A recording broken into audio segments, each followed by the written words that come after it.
All right, next up, Anfield. Liverpool are home to Crystal Palace. Johnny, starting with you here. Liverpool are on a game of eight games in a row without a loss. 6 wins, 2 draws.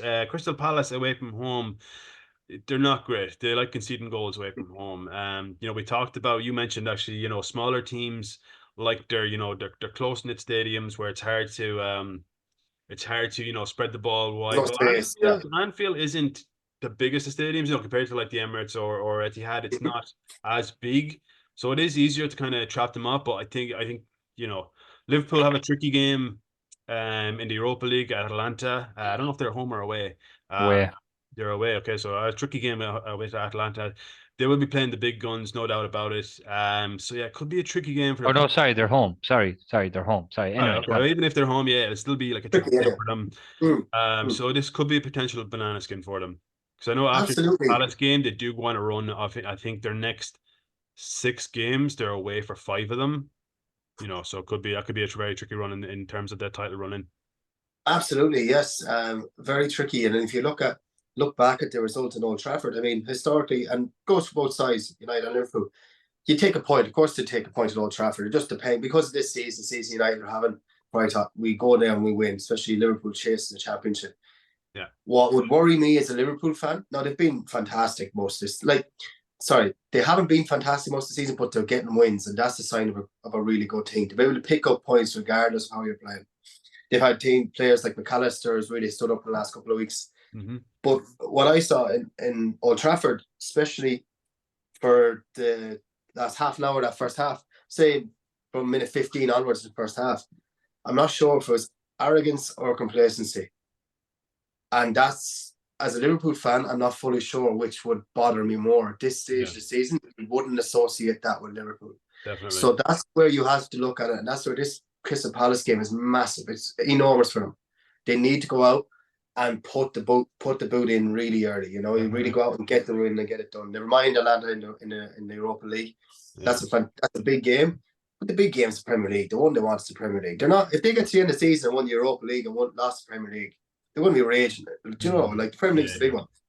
So it's a massive game for them, of course, and a good one to have post that what they would have felt was disappointing result in Old Trafford. And as the game was going for a while, I think was disappointing. yeah. Especially a couple of mistakes they had. Definitely. Going forward, they've had guys like Gakpo who's had a poor season for them. Definitely. Yeah. Nunes, Going who under week the in week radar. out.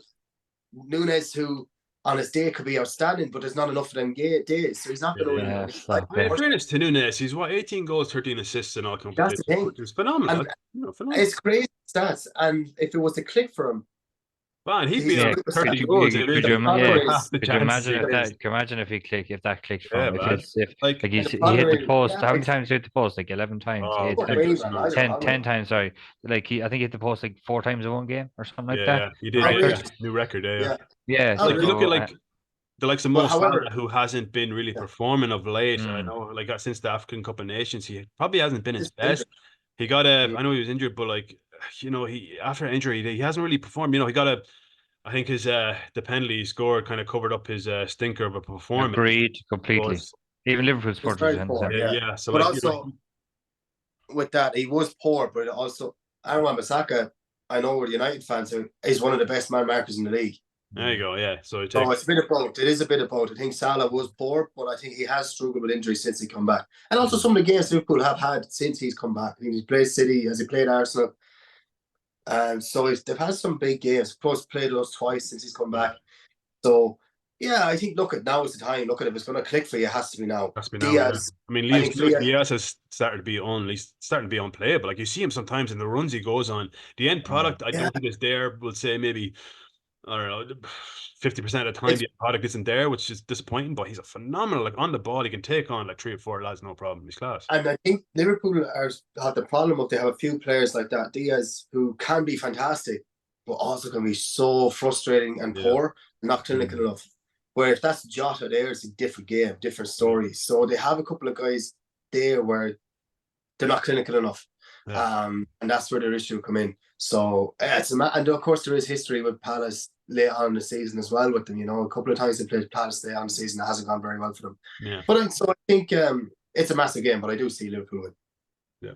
Yeah, Oisin, touching on Palace there real quickly now. Yeah, 2 wins in 10. I don't really know what to say about Palace. I think they're safe again for another season. It's Mm, kind of just a benefit that there's teams worse off, that Everton and Forest are getting hit with points deductions. Because if there wasn't the Sheffield and Burnley and you will say Luton, I say, but Palace could be in a lot of trouble this season. But I think they've just got away with it this season. But I just can't see. It must be so frustrating to be a Palace fan, man. Like, there's nothing, like, there's no goals to be hit. There's like, they're just mediocre yeah. mid-table team. That's all it I, is. And in fairness and to them, they're a staple in the Premier League, I guess, but that's about it. But it's funny you say that, and it's so true. Like they are only are they 5 points off the relegation zone at I think 14th. so, something like that. So Yeah. it just shows you how shite they all are down there. But Yeah. it's 30 points wouldn't keep you up the Premier League in years gone by. You know what I mean? There was always the Like 38, 40 40. Yeah. mark, 40. So um look, their new manager. They, I don't want to say that it hasn't worked out because it's not easy for them to have some tough games. 2 points out of 5 games isn't great on paper. Um, but they're up against a lot of top teams. Like they did well to lead against City earlier on last weekend. And you know what? Part of me thinks that if they had Roy Hudson, they could have held on better. I really think he would have just dug the boot in then and held back and maybe I'm just thinking about too much, but they're as Johnny said or as you said, they're very lucky to be in the position they're in because in another season they're getting relegated, and I think if they don't do something drastic in the summer, they're going to lose Elise. They could lose Eze, Yeah. Matata. Might If not they be the lose those worst players, thing, get in. You could probably get, I would say, 120 million there easily. You could rebuild a squad for that. Get rid of your fucking, the likes of Joel Ward and like players like that who are. yeah, so they need to get rid of those Because players too. Anderson and Mark Guehi as well. Maybe Guehi could be sold as well. He's a very good young defender. Yeah, him So too. Yeah, if you sell him, there is a rebuild there that you could do. It'll obviously take a lot of time. I think Odson Edward would probably he could be sold in the future. I mean, they might do well to keep him, but I don't think he kind of lived up to the hype that was around him when he first no. came in. But I think he was coming from France, and I think anyone looks good in France, to be honest. Yeah, like maybe Glasner is the right person. If in the summertime, if he's given a bunch of time to have a proper preseason, get them going, they could maybe push. I'm not going to say push the great things, but you can push for like top 10 at least. Yeah, I don't think so. I don't think so. I think if they get that 150 million, 120, 150, whatever for those players we mentioned, what they should do is raid the championship. There's some brilliant players down the championship because it's going to be hard for them to get players above 14 to come down to Crystal Palace. I understand it's the London attract, and um, Selhurst Stadium is a good stadium. Palace has a rich history, especially their longevity in the Premier League since they came up 8 years ago, 7 years ago. But I think if they build, they're going to have to build future, but they're going to have to like the likes of I don't know, Schmatics, Sammy Schmatics from Blackburn. If they don't get promoted, they're going to have to buy them. They'll have to raid the likes of probably those getting promoted as well. Mhm. Leeds, Leicester, Ipswich, whoever comes up there. That's what they should be doing. They got that young guy called Adam Wharton from Yeah, and more um, Blackburn. Blackpool. Brilliant player. Blackburn. Brilliant player. Or Yes, Blackburn, rather. I said Blackpool. Brilliant player. Like he had actually a very good game against City last Mhm. day. I thought he held himself very well for someone so young and so inexperienced. He was only joined in January. So that's what they need to do in the summer, I think. I think get your money, get your premium for the players that you know will be sold Yeah, and build around it. Maybe then stick to your 13th, 14th. That's your aim. That's your goal. yeah, yeah. And build from that then. And that's the best outcome I can see for Palace over the next few years. Right. So predictions. So Johnny, start with you. Liverpool Palace.